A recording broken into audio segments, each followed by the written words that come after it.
Hi, hey, good to see you. Now, please, hey, look, today we're going to be talking about money and how money is fake. And that's the most brilliant things humans ever did. So stick around because you're going to want to hear all of this, all right? Here we go, okay? The uncomfortable truth. This is it, right? What is $20? What is it? What is it worth? All right? Whatever currency you're holding right now, is it worth, say, $20? Is it worth that? Why is it worth that? That's a good question. It's not because it's made of anything special. It might be cotton or plastic. The paper itself will be worth less than it actually is printed on. That's because, say the $20, right? We agreed that it was that. The government said that that's $20. The central bank has promised this. And billions of people on Earth just kind of went with it. So here's what your textbook won't tell you.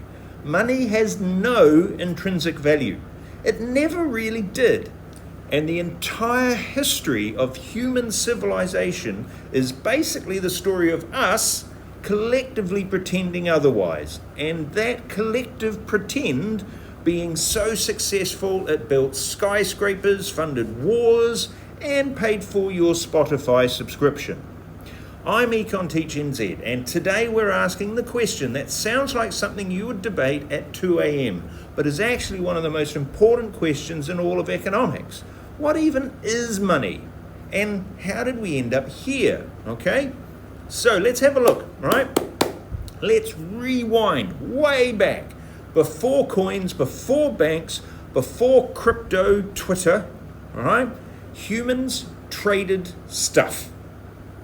You have grain, I have fish, we swap. Everybody eats. Simple. Except it's not simple. Not at all. Economists call this a double coincidence of wants problem, which sounds very fancy, but it basically means, what if I want your fish, but you don't want my grain? What if you want shoes, and the cobbler wants candles, and the candle maker wants grain? And now you're trapped in some sort of economic sitcom with no resolution. There's actually a real historical example of this going wrong, and going wrong catastrophically. Hold on, let me try that again. Catastrophically, there we go. In parts of colonial Africa, early European traders tried to operate barter economies. What they found was that completing a single trade might require a chain of 10 or 15 separate exchanges. It was, as the kids would say, an absolute L. So humanity needed some workaround, something universally acceptable, something that said, trust me, this represents value, even if you don't want what specifically I have. So, enter money. Stage left, absolute slay. Okay, let's have a look at the greatest hits of money through history. Here we go. Here's a timeline nobody teaches you properly. First off, we had what's called commodity money. This was money that is the thing, right? So salt in ancient Rome. The soldiers were literally paid in salt, which is where we get the word salary from.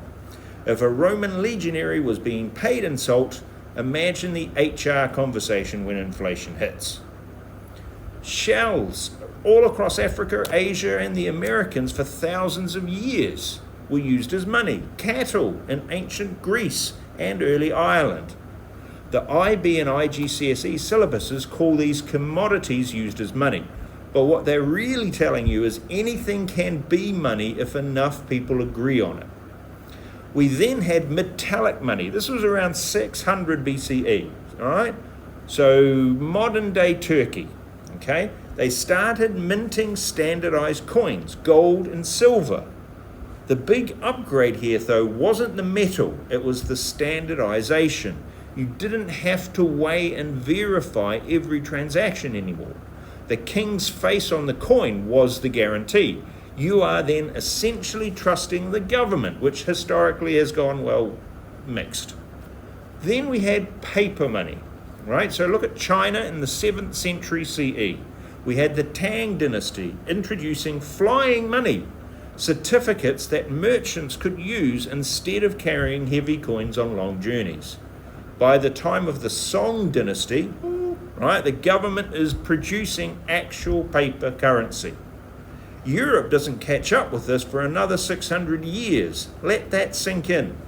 China was using paper money, whilst Europe was still arguing about whose cow was worth more.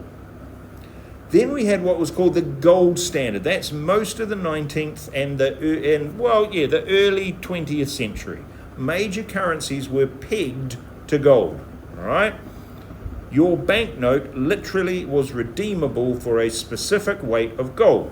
That sounds reassuring until you realize, what if you need to expand your money supply during a war or a depression and you've run out of gold? Okay, Britain found that out the hard way in the 1930s. And now we have what's called fiat money. Okay? The government decrees that this is money. It is backed by nothing except trust in the issuing institution. That's not easy to say. Every currency you've ever held, dollars, pounds, rupees, the New Zealand dollar, they're all fiat money, which brings us all the way back to a banknote. It's worth $20 because we say it is. No cap. Now, what does this matter for your exam? The IB, the IGCSE, they define money through its functions, the medium of exchange, the store of value, the unit of account, the standard of deferred payment. But here's what separates a good grade from a higher grade. Okay? A top student doesn't just list the functions, they use the history to interrogate them. Is fiat money a good store of value? Well, we had the Weimar Republic in 1923. We had wheelbarrows full of cash, not able to buy a loaf of bread. We had Zimbabwe in 2008 printing a $100 trillion note. Venezuela in 2010. Inflation doesn't just erode purchasing power, it can destroy that store of value function entirely. That's your evaluation. That's what your mark scheme is actually asking for. Knowing that money is a social construct isn't philosophy, it's economics. And it's exactly the kind of real-world interrogation that gets you those top marks. So, here we go. Money is the most successful shared fiction in human history. More people believe in it than believe in almost anything else.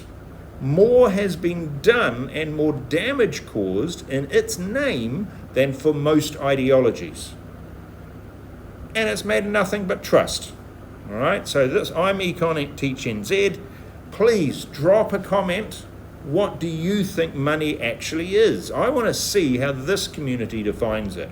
And in the next video, we're actually going to stress test some of those definitions against some of the messiest monetary disasters in history. You're not going to want to miss it. So, subscribe, because next we're getting into that absolute chaos which happens when the government gets involved and they're going to break money, right? It's giving very much main character energy, but not in a good way. Right, so next up, we're going to be talking about when governments break money, okay?